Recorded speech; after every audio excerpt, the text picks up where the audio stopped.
Governor Sindh की जानिब से बड़ा ऐलान सामने आ गया। कामरान टिसोरी कहते हैं कि टैंकर की टक्कर से जाबाहक मियाँ बीवी और बच्चे के लवाहिकीन को 2 प्लॉट्स दिए जाएंगे।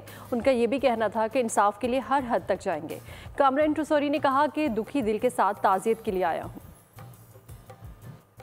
ज़ैनब के वालिद और भाई, जो उनका भाई शहीद हो गया, इन दोनों के लिए 80-80 गज के प्लॉट देने का ऐलान किया है। इन चीज़ों से नहीं, लेकिन दुनियावी हिसाब से हमें ये साबित करना है कि हम इस सोगवार फैमिली के गम में शरीक हैं।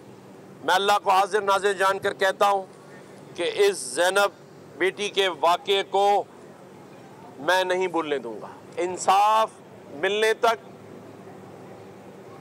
इनकी आवाज़ बनकर सब्सक्राइब करें और बेल दबाएं ताकि कोई खबर रह न जाए।